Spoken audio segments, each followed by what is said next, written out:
استش برئيس شهريار شيخلر ماستر لبريوبردن وماستر لبريوبردني استراتيجي تجر باس لجيوبوليتيكي نوت وغازي هرمي كردستان دكات فرمي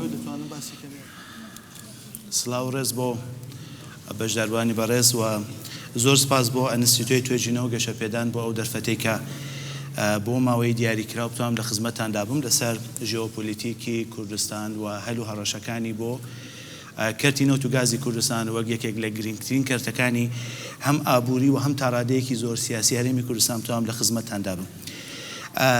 پرزنتیشنەکە لە 5 دانە تایتل ساز کرابوو لە سەرەتادا باسی جیۆپۆلیتیکی کوردستان بکەین و دواتر بابەتی گرنگی وزە باس بکەین کە بەهۆی ئەوەی کە زۆربەی بەشداربووانی بەڕێز لە یەکونی ڕۆژی ڕابردوودا باسی ئەم بابەتانیان کرد و ئەوان زۆر باشتر لە من ئەم شتانیان باس کرد، من ناتوانم بەو شیوایی کەلامی ئەوان باسی بکەم.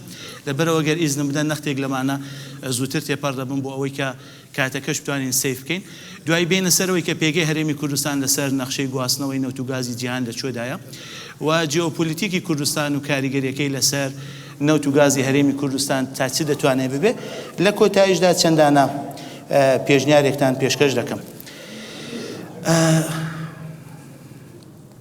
لێرەدا خاڵێکی گرنگمان هەیە، ئەوەیە کە هەرێمی کوردستان تقریبان 6 لە سەد یعنی 6 لە 10,000 دانیشتوانی دنیای لە خۆی گرتووە. لە کاتێکدا بەپێی ئامارەکانی سامانە سروشتەکان 2.5 لە سەدی یەدەکی نەوتی جیهانی خاوەنە و 1.8. ئەم داتایانە ساڵهایە کە ئابدەیت نەکراوەتەوە و ساڵهایە کە باسی نەکراوەتەوە، لەوانەیە لەوە کەمتر بێ، لەوانەیە لەوە زۆر زیاتر بێ، وەگە شتێکە لە ڤێنزوێلا ئەمانە بینیمان. پرۆفسۆر هاوڕە لەسەر ئەم مۆزوع پێما بێ باسی دەکەم، نەگە ئیجازەم بدەن لەم بابەتە تێپەڕ بم. لەسەر گرنگی وزە هەرچەند دکتۆر گۆڤەن زۆری باس کرد، بەڵام ئەگەر لێرەدا ئیسلایدەکەمان باش دیار نییە، بەڵام ئەگە بینە سەر قەبارەی بەکارهێنانی وزە لە جیهاندا کە مەکێنزی ئەم گرافی بڵاو کردوێتەوە، دەبینین کە لە 1960 بەردەوام لە بەرزبوونەوەدا بووە. ئاخری ئەم گرافە تا 2050 و پێشبینی دەکرێت کە ڕۆژ لە دوای ڕۆژ بەکارهێنانی وزە لە وڵاتانی جیهاندا ڕوو لە زیادبوون بێ، چون وزە یەکێکە لە سەرەکیترین بابەتەکان هەم لە ڕووی گەشەی پیشەسازی، هەم لە ڕووی گەشەی ئابووری و هەم لە ڕووی دابەشکردنی خۆشگوزەرانی بۆ وڵاتەکان. لەبەر ئەمە گرنگی گواستنەوە و دەستگەیشتن بە وزە بە سەرچاوەکانی وزە ڕۆژ لە دوای ڕۆژ لە زیاتر بووندایە. ئەگەر لەم گرافە بینە سەر ئەوەی کە وزە لە ئەمریکا و لە ئوروپا تا چ ڕادەیەک بە GDP یان بە Gross Domestic Production ئەو وڵاتانەوە بەستراوەتەوە، دەبینین بە تایبەت لە 2022دا لە ئوروپا 9.1 لە سەدی لە خۆی گرتووە. واتە بابەتێکی زۆر گرینگە و هەر جۆرە بەرز و نزمیەک لە نرخەکانی وزە و لە دابینکردن و گەیشتن بەردەستگەیشتن و نەبوونی وزە دەتوانێت لەسەر ئابووری ئەو وڵاتانە و لەسەر خۆشگوزەرانی خەڵک گرنگێکی زۆر دابنێ. ئەگەر هەر بەپێی ئیسلایدەکان بێنە سەر ئەوەی کە نەخشەی گواستنەوەی نەوت بەپێی ریپۆرتی BP بۆ 2021 چۆن بووە، ئەمە نەخشەی گواستنەوەی نەوتە لە جیهاندا. گرنگترین کڕیار چین بووە، دووەم گرنگترین کڕیار لە جیهاندا وڵاتانی ئوروپایی بوون کە هەتیان سەرەوەی 9 ملیۆن بەرمیل لە ڕۆژدا هاوردەیان کردووە. پشکی رووسیا 30% بووە لە نەوتی هاوردەکراوە، نەک کۆی نەوتی ئوروپا.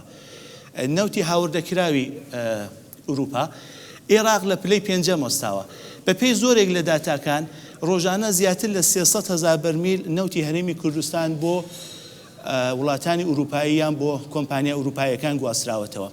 ئەگەر وا بێ چون عێراق ڕۆژانە زیاتر لە 900,000 بەرمیلی هاوردەکردەوە، واتە پشکی هەرێمی کوردستان لە بازاری نەوتی ئوروپا 3% زیاترە، کە ئەمە واتە ئەوەی کە هەرێمی کوردستان بە تاقی تەنیا زیاتر لە هەمووی ئەمریکای باشوور و تقریبا نیوەی پشکی سعودی لە بازارەکانی ئوروپا هەیە. واتە لێرەدا بە یەکبەستنەوەیەکی باش لە نێوان نەوتی کوردستان و لە ناو دارایی و لە نێوان سیاسەتی ئوروپادا بەستراوەتەوە. بەڵام وەختێک دێنە سەر گازی سروشتی تقریبا هەموو شتێک پێچەوانە دەبێتەوە. لێرەدا ئوروپا گرنگترین کڕیارە و چین دووەم گەورەترین کڕیارە و هەرێمی کوردستان هیچ پشکێکی نییە لە گازی سروشتی ئوروپادا لە ئێستادا. 72% گازی سروشتی هاوردەکراو تکایە ئەمە یەکی گازی سروشتی بەکارهاتوونیە و دووش گازی سروشتی شل یا LNG لەگەڵ نییە بەڵام 72% گازی سروشتی هاوردەکراوی ئوروپا لە ڕێگای بۆریەوە لە لای رووسیەوە بوو کە دەکاتە زیاتر لە 40% گازی سروشتی بەکارهاتوو و تەنیا 4 وڵات توانیویانە لەم بازاڕەدا بەشدار بن بەهۆی ئەم هێرشەی کە رووسیا بۆ سەر ئۆکراین ئەنجامیدا نەخشەی گواستنەوە و هاوسەنگی بازاری هەم نەوت هەم گاز لە دنیادا گۆڕانێکی زۆری بەسەردا هاتووە بە دڵنیاییەوە نە 2022 لەوانەیە 2023 و 24 ئێمە وێنەی ئەم نەخشانە دیسان نەبینینەوە هەم ڕێڕەوەکانی گواستنەوە و هەم وڵاتانی هاوردەکار و هەناردەکار ڕۆژ گۆڕانکاریان بەسەردادێ دەزانین ئەوروپا پێویستی بە جێگرەوەیە بۆ نەوت و گازی رووسیا و ئەمەش هەلی بۆ بەشێک لە وڵاتان ڕەخساندووە کە پێیان وایە دەتوانن ئەم جێگایە بگرنەوە بۆ ئەوەی کە بتوانن هەم لە ڕووی داراییەوە هەم لە ڕووی پەیوەندی استراتیژیکەوە خۆیان بە قەوەتر بکەن بەما حەول دەدەن کە هەم لە ڕووی پەرەپێدان بە ژێرخانەکانیان و هەم لە ڕووی هاوپەیمانی نێودەوڵەتی ئەم پلانایان بگەین نەجێگا بەڵام خاڵێک نابێت لە بیر بکەین ئەوەیە کە رووسیا کە لە 1970ەوە هەمیشە حەولی داوە کە لە بازاری وزەی ئوروپادا دەستی سەرەکی هەبێت و پشکی شێری هەبێت و بتوانێت لەو ڕێگایەوە گوشار بخاتە سەر سیاسەتی دەرەوەی وڵاتانی ئوروپایی ئامادەیە بە هەموو جۆرێک پارێزگاری لە پشکی خۆی بکات زۆر لێدوان هەبووە لەسەر ئەوەی کە شەڕی سووریا بەشێکی بەهۆی پرۆژەی گواستنەوەی گازی قەتەر بووە و دوێنێش پرۆفسۆر ڕۆمانۆ باسی ئەوەی کرد کە تەنانەت هاتنی رووسیا بۆ سووریا لە 2015 هێشتنەوەی ئەسەد بەشێکی زۆری لە بەرخاتیەوە بکە بتوانێت لە سعودیا نزیک بێت و گوشاری بخاتە سەر ئەگەر بینە سەر کەرتی نەوت و گازی هەرێمی کوردستان پێم وایە باشترە لە سەرەتادا باسی دەستکەوتە گرنگەکان بکەین ئەگەر باشی بە بڕوای من ئەگەر باسی 5 دانە لە دەستکەوتە سەرەکیەکان بکەین ئەوەیە کە ئێمە یاسایەکی نەوت و گازی هەرێمی کوردستانمانەیە کە لە 2010دا دانراوە ئێستا بنەمایەکە بۆ بنەمایەکی یاساییە بۆ گرێبەستەکان لەگەڵ کۆمپانیاکان و پەرەپێدان بە نەوتی کوردستان نەوتی کوردستان خاوەنی بۆریەکی هەناردەکردنی نەوتە کە بە کەڵک وەرگرتن و سوود وەرگرتن لەو بۆریە نەوتی خۆی دەگەێنێتە بازارەکانی جیهان و تقریبا نەوتی کوردستان بۆتە دیفەکتۆیەک بۆتە برندێک لە بازارەکانی جیهان کە نەختێک سرینەوەی لەوانەیە سەختتر بکات لە ئاستی گازی سروشتی کاک دکتۆر زۆر بە جوانی باسی کرد ئێستا ئێمە زیاتر لە 15 میلیۆن متری سێجا لە دوودانە چێلگە گازی سروشتیمان هەیە کە لە 2-3 ساڵی ڕابردوودا زۆر بە خێرایی پەرەی پێدراوە پلانی زیاترکردنی هەیە و تا ڕادەیەک دەتوانین بڵێن هەرچەند کەمە بەڵام توانایەکی ئەندازیاری باش لە کۆمپانیا لۆکاڵەکان و لە کەسانی لۆکاڵدا هاتوۆتە دیەوە زۆر باز لە ڕۆڵ و گرنگی نەوت و گاز بۆ هەرێمی کوردستان کراوە خاڵێکی کە بمانێت گرنگ باسی نەوت و گازی هەرێمی کوردستان بکەین دەتوانین باز لەوە بکەین کە پاش بڵاوبوونەوەی پلانی هەناردەکردنی گازی سروشتی هەرێمی کوردستان و ئەو کێشانەی کە لەلایەن بەغداوە بەرامبەر بە هەرێمی کوردستان بۆ یان لەلایەن وڵاتانی دراوسێوە ئەمە تەنانەت وای کردووە کە چارەنووسی نەوتی کوردستانیش ببەسترێتەوە بە سەرکەوتوبوونی ئەو پلانە و ئێستا نەوتی کوردستانیش خەریکە کێشەکانی تا ڕادەیەک تەحمل دەکا و گرینگە هەرچی زووتر چارەسەری بۆ بدۆزرێتەوە لە بەشی چوارەمدا فاکتەرە جیۆپۆلیتیکەکان کە دەتوانن کاریگەری بکەنە سەر نەوت و گازی هەرێمی کوردستان کە بەشی سەرەکی پرزنتێشنەکەیە لە 3 دانە لێڤڵدا باز دەکرێت فاکتەرە جیۆپۆلیتیکە ناوخۆییەکان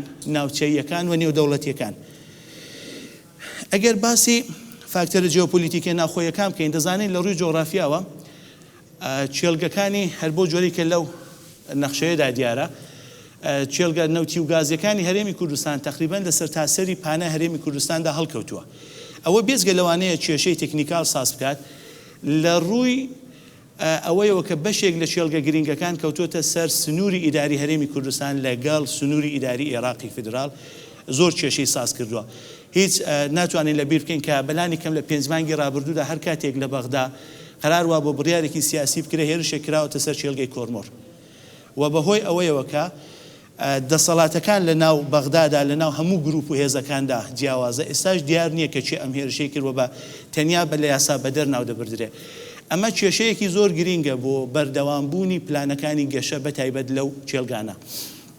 لە فاکتەرە سیاسی ناوخۆییەکان هەر بۆ جۆری کە باسمان کرد لە هەمووی کوردستاندا تقریباً بڵاوی هەیە، لە هەر ناوچەیەک حیزب و هێزە سیاسیەکان دەتوانن کاریگەری بخەنە سەر گەشەی نەوت و گازی هەرێمی کوردستان لە ناوخۆ. دەبینین کە بەشداریکردن یا هاوبەشیکردن لە ئیدارەی نەوت و بە تایبەت گاز بۆتە بەشێک لە زیندووکردنەوەی پرەستیژی سیاسی بەشێک لە حیزبەکان. واتە تەنانەت دوو سێدانە حیزبی سەرەکی کە لەناو حکوومەتدا هەنجاری وهەیە لێدوانی جیاواز و دژ بە کەرتی نەوت و گازی هەرێمی کوردستان دەدەن. ئەمانە هەم پاڵسی نێگەتیوە بۆ ناوخۆ، هەم پاڵسی نێگەتیوە بۆ ئینڤێستۆرەکانی دەرەوە. باسی پەیوەندی حیزبە ئۆپۆزیسیۆنەکان زۆر دەتوانین باس بکەین کە تەنانەت هێرشەکانیان وای کردووە کە تێڕوانینی بەشێک لە خەڵکی ناوخۆش لەوانەیە بۆ نەوت و گازی هەرێمی کوردستان گۆڕدرابێ. بەڵام خاڵێکی دیکەی گرنگی ناوخۆی ئاسایشی وزەی کوردستانە. پرۆفسۆر گۆڤەن زۆر جوان باسی کرد. ئێمە نەتەنیا بەشێک لە وێستگەکانی کارەبامان ئەکتیڤ نییە، بەڵکو لە ڕووی دابینکردنی سوتەمەنی نەتەنیا ئێستا پێویستیمان بە عێراق هەیە، بەڵکو پێویستیمان بە وڵاتانی دراوسێش هەیە. واتە هەر وەختێکی کە پلانەکانی ئێمە لەگەڵ پلانەکانی ئەوان لەوانەیە هاوڕانە بێ، دەتوانن گوشارەکان بۆ سەرمان زیاتر بکەن و تووشی کێشەی زیاترمان بکەن. لە بابەت حکوومەتی فێدراڵ ئەگەر بینە سەر فاکتەرە جیۆپۆلیتیکە ناوچەیەکان زۆر ئەم چەند ڕۆژە باس کرا. دووسێ دانە خاڵەیە کە من پێم خۆشە ئاماژەی پێ بکەم. بە بڕوای من تێڕوانینی حکوومەتی فێدراڵ لەسەر نەوت و گاز جیاوازە بە تێڕوانینی حکوومەتی فێدراڵی عێراق و هێزە عێراقیەکان کە لە 100 ساڵی ڕابردوودا هەر هاتووە و زیاتر و زیاتر پەرەی پێدراوە. نەوت و گاز وەک سەرچاوەیەکی هێز و دەسەڵاتی حکومڕانیە و هێز و دەسەڵاتی حکومڕانیش قابلی دابەشکردن نییە. بۆیە ئەمان پێیان وایە ئەم شتە دەبێت حتمەن سنترالایز کرێ و لەم سنترالایزکردنە بووە ئەو سنترالایزکردنە لەوانەیە زۆر شت بەکاربێنن. کەسیبوونی ئاستی بەرەنگاربوونەوەی حکوومەتی فێدراڵ بەرامبەر بە نەوت و گازی هەرێمی کوردستان و سربەخۆ نەبوونیشی بابەتێکی دیکەیە. ئەگەر آخر بابەت لەم بەشەدا باس بکەین، گۆڕان لە ئاستی ئاسایشی وزەی عێراقە. کاک دکتۆر باسی ئەوەی کرد کە ئاسایشی وزە هەم لە عێراق هەم لە هەرێمی کوردستان لاوازە. عێراق ئێستا چەندین پلانی هەیە بۆ ئەوەی کە هەم پاڵاوگا پێشوەکانی کە لە شەڕی داعشدا خراپ بووە خەریکە نوێی دەکاتەوە و هەم چەندین پاڵاوگەی نوێ ساز دەکات. ئێستا تا ساڵانی ڕابردوو لە بیرمانەکە ڕێڕەوی کوردستان ڕێڕەوێکی گرنگ بوو بۆ ئاسایشی وزەی عێراق، بەڵام لەوانەیە لە 1-2 ساڵی داهاتوودا ئەم شتە نەمێنێ و ئەو دەم حکوومەتی عێراق بەلانی کەم ئەم بربەستەشی نامێنێ بۆ ئەوەی کە بیەوێ کاری زیاتر بکات. لە ئیدامی فاکتەرە جیۆپۆلیتیکە ناوچەیەکان ئەگەر باسی وڵاتانی دراوسێ بکەین، دوێنێ زۆر لەسەر ئەم بابەتانە باس کراوە، هەر ڕۆژێکی کە ئەرزم کردن زۆر جوانتر باس کرا. لەسەر کۆماری ئیسلامی ئێران من پێم وایە تێڕوانینی ئێران بۆ ڕۆڵی نەوت لە پەیوەندی هەولێر و بەغدا گرینگە دەبێ حتمەن سەرنجی بدەینێ. و هەروەها تێڕوانینی ئێران بۆ ڕۆڵی نەوت لە ئیدارەی لە ڕووی ئیداری و سیاسی و پێگەی هەرێمی کوردستانەوە. بۆ تورکیا هەرچەند زۆر بە خێرایی خەریکە پلانەکانی لەگەڵ رووسیا و لەگەڵ ئێران و ئازەربایجان بۆی کە ببێتە هابێک جێبەجێ دەکا، عێراق لە دادگای ICC سکاڵای تۆمار کردووە و هەروەها هاوبەشی سیاسی و ئەمنی لەگەڵ لەوانەیە وڵاتانی دراوسێ هەبێ. بەڵام ئێستاش نەوت و گازی هەرێمی کوردستان من پێم وایە متمانە پێکراوترین سەرچاوەیە بۆ تورکیاوە. دیسان لاینی نەوت و گازی هەرێمی کوردستان دەمێنێتەوە. وڵاتانی عەرەبی ناوچە هەرچەند خۆیان هەناردەکاری نەوت و گازن و پاڵپشتێکی باشیش هەم لە ڕووی دارایی هەم لە تکنیکال بۆ هەرێمی کوردستان دەکەن، بەڵام خاڵێکی گرنگەوەی ئەوان ساڵهایە بە دووی ڕێڕەوێکی وشکانی دەگەڕێن بۆی کە بگەنە بازارەکانی ئوروپا. ڕێگای سووریا کە بەسترا تقریباً تاقی نەکراوە، ئەم شانسە لەبەر هەرێمی کوردستان هەیە کە ئەگەر تەنانەت نەوت و گازی خۆشی بەشی ئەوە نەکا کە بتوانێت زۆر گەورە بێت بە قەبارەیەکی زۆر هاوردەی هەناردەی دەرەوەی بکات، بە هاوپەیمانیەک لەگەڵ یا بە هاوکاریەکی هاوبەش باشترە، بڵام لەگەڵ عێراقی فێدراڵ دەتوانێت ئەم ڕێڕەوە ساز بکات. بۆ ئەم بابەتەیەمە دەتوانین میسالی تورکیا و میسالی ئۆکراین لێ بدەین. گرنگی تورکیا ئۆکراین نەک لە هەناردەکردنی نەوت و گازی خۆیان بووە، بەڵکو لەبوون بە ڕێڕەوێک و هابێکی گواستنەوەی نەوت و گاز بووە. باسی رووسیا هەم دوێنێ هەم ئەمڕۆ دیسان پێم وابێ زۆر کرا. رووسیا هەرچەند لە بازاری ئوروپا تا ڕادەیەکی زۆر دەرکراوە بەڵام پلانی هەیە لە ڕێگای ئێران و لە ڕێگای تورکیاوە گواستنەوەی خۆی ناڕاستەوخۆ بۆ ئوروپا بەردەوام بکات. ئەمە هەڕەشەیە بۆ گازی هەرێمی کوردستان. لە باسی ئوروپا ئەگە بمانەوێ فاکتەرەکانی ئوروپا لە یا ڕۆڵی ئوروپا وەک بازاری سەرەکی نەوتوگازی هەرێمی کوردستان باس بکەین، هەرچەند هەرێمی ئوروپا تووشی کورد هاتنی وزە بووە بەڵام پلانەکانی ئێستا زۆر بە خێرایی هەم پلانەکانی شۆرتێرم و هەم لانگتێرمی خەریکە جێبەجێ دەکا. دەزانی لە ئێستادا هەر ئێستا کە زستان دەستی پێ نەکردووە هەمووی کۆگاکانی گاز لە ئوروپا پڕەوە سەر چاوە نوێبووەکان خەریکە پەرەی پێدەدا. بەڵام خاڵی گرنگ لاوازی ئوروپایە هەم لە ڕووی دارایی هەم لە ڕووی سەربازی و هەم لە ڕووی سیاسی بۆ پاڵپشتیکردنی ئەو وڵاتانی کە دەیان هەوێ گازی سروشتی بدەنێ. ئەو فاکتۆرە گرنگە قەت نابێ لەبیر بکەین. لایەکی دیکە وڵاتانی ڕکابەرمان هەیە، ئەو وڵاتانی کە عەرزمکردن دەیان هەوێ ئەم هەلە بگوازنەوە و خۆیان بە بازاری نەوتوگازی ئوروپاوە زیاتر ببەستنەوە. دەزانین سەرەڕای هەموو دوشمنیەکان ئیسرائیل و لوبنان خەریکن لەسەر سنووری ئاوی خۆیان دەسازێن کە ئیسرائیل ڕاحەتر بتوانێت هەناردەکردنی نەوتوگاز بۆ ئوروپا دەست پێ بکات. و دوای ئەو وڵاتانی باکووری ئەفریقامان هەیە کە زۆر بە خێرایی خەریکن کەرتی نەوتوگازی خۆیان پەرە پێدەدەن. واتە نابێ ئەم شتەشمان لەبیر بچێ ئەگەر بە تەماین خۆمان لە ڕووی گازەوە بە ئوروپا ببەستینەوە لەوانەیە زۆر زوو درەنگ بێ. یعنی ئەگەر زۆر بە خێرایی و زۆر بە ژیرانە نەتوانین بڕۆینە پێشێ 4-5 ساڵی دیکە پێم وانێ ئەم هەلەی کە ئێستا هەیە ببێت. ملمانەکانی ناو بازاری نەوتوگاز کە دکتۆر باسی کرد دەتوانێت کاریگەری بخات چەند دەخە بەسەر چاو دەتوانێت کاریگەری بخاتە سەر کەرتنەوتی گازی هەرێمی کوردستان. ڕۆڵی ئەمریکا من پێم وایە گرنگترین ڕۆڵی پاڵپشتیکار دەبێت بۆ ئەوەی کە هەرێمی کوردستان بتوانێت بەردەوام بێت لە هەم پەرەپێدان بە نەوتی خۆی و هەم پەرەپێدان بە گازی خۆی. دوێنێ پرۆفسۆر ڕۆمانۆ باسی لە گۆڕان لە ڕۆڵی ئەمریکا لە ناوچە کرد و ئەوەی کە سیاسەتەکان لەوانەیە تا ڕادەیەک غەڵەت بوو بێ هەڵە بوو بێ بەڵام بە بڕوای من کلیلی سەرکەوتن مانەوەی ئەمریکایە لە بەلانی کەم لە ناوچەکە بتوانێت پاڵپشتی هەرێمی کوردستان بکات. ئەگەر بمانەوێ کانکلوژنێک بکەینە سەر ئەو شتانەی کە عەرزم کردن و سەرم هێشاندن، هەرچەند هەرێمی کوردستان ئێستا زۆر بە خێرایی خەریکە گەشە بە نەوتوگازی خۆی دەدا و شانسی ئەوەی هەیە کە ڕۆڵی خۆی لە بازارەکانی نەوتی وزەی جیهاندا دیاری بکات. بەڵام نابێت لە بیرمان بچێت کە چالنجەکانی بەردەم سیاسەتی گازی هەرێمی کوردستان لە 2022 زۆر جیاوازە و زۆر زیاترە لە سیاسەتەکانی نەوت لە 2003. هەر بەو ئاراستەی کە لە 2003 ڕۆشتین لە 2022 ناتوانین ئیدامەی بدەین، وەگە ئیدامەی بدەین سەرکەوتوو نابین. دیسان لێرە من پێم وایە گەورەترین سوودی جیۆپۆلیتیکی هەرێمی کوردستان لەوان حتمەن دەبێت نەوتی خۆمانی لەگەڵ بێ، گازی خۆمانی لەگەڵ بێ، بەڵام ئەوەیە کە بتوانین ببینە ڕێڕەوێکی مطمئین. و دیسان پێم وایە کلیلی گەشەی نەوتوگازی هەرێمی کوردستان ئاستی پاڵپشتی وڵاتانی عەرەبی بە تایبەت ئەبوزەبی و پاژە و ئەنکارایە و سازانێکی سیاسی سەرکەوتووە لەگەڵ بەغدا و لەوانەیە وڵاتانی دیکە.